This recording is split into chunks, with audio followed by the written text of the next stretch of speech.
Oke, selamat pagi Mbak Lewi dan teman-teman sekalian. Saya Thomas Arvino Panji Wahyudi pada hari ini akan mempresentasikan tentang LGBT dan pandemi. Diskriminasi media membuat mereka sulit untuk bertahan. Jadi isu yang saya bawa pada hari ini adalah pernyataan yang diambil dari Amin Rais seperti yang dikutip dari portal Berita Suara yang menyebutkan bahwa COVID-19 adalah tentara Allah untuk menjewer manusia karena LGBT. Selain dari portal Berita Suara, saya juga menemukan pernyataan serupa yang dimuat oleh portal Berita Detik dan Republika. Meski Detik dan Republika ini menggunakan judul yang baik untuk artikel mereka, tetapi pada bagian substansi mereka menyebutkan hal yang sama seperti halnya portal Berita Suara.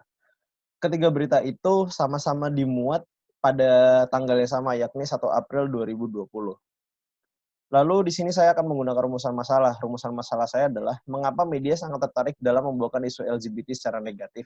Lalu bagaimana seharusnya wartawan bekerja dan adakah hukum atau etika yang mengaturnya. Di sini saya menggunakan pembahasan dan analisis atas hasil analisis yang saya dapat dari webinar yang sudah saya cantumkan di dalam artikel yang bisa dibaca di Kompasiana. Jadi yang pertama adalah kenapa media bisa bekerja seperti itu. Media besar pada hakikatnya melihat berbagai isu LGBT sebagai keuntungan yang bisa diraih. Dampak yang ditimbulkan dari situ adalah berkembangnya opini dalam masyarakat untuk melakukan tindakan kekerasan ataupun penolakan terhadap LGBT. Kemudian isu-isu mengenai LGBT ini akan sangat rentan untuk terus dipolitisasi agar media bisa mendapatkan untung dan masyarakat tetap bisa menjaga jarak. Nah, pemberitaan yang negatif ini diliputi oleh 3 macam faktor. Yang pertama, silent majority yang belum berani bersuara.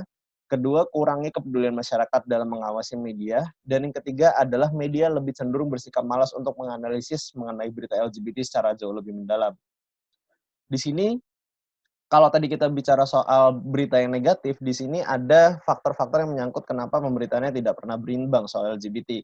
Yang pertama, media lebih memilih diam karena dia tidak tahu cara meliput LGBT. Yang kedua, media lebih suka meliput LGBT sebagai komoditas politik, jadi beritanya lebih negatif.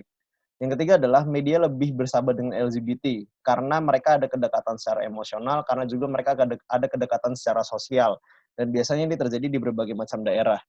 Nah, lalu wartawan harus menggunakan yang mana? Wartawan harus menggunakan yang ketiga dari faktor-faktor ini, dan wartawan harus beracuan kepada pasal 8 Kode Etik Jurnalistik dalam pemberitaan dan peliputan terhadap suatu kelompok.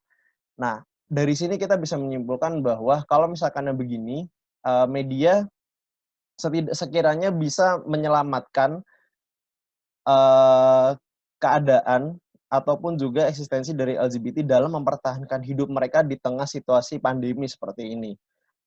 Media bertanggung jawab dalam, membentuk struktur berpikir dalam masyarakat dan ini akan menjadi sangat berbahaya kalau media masih terus saja mendiskriminasi, kaum LGBT.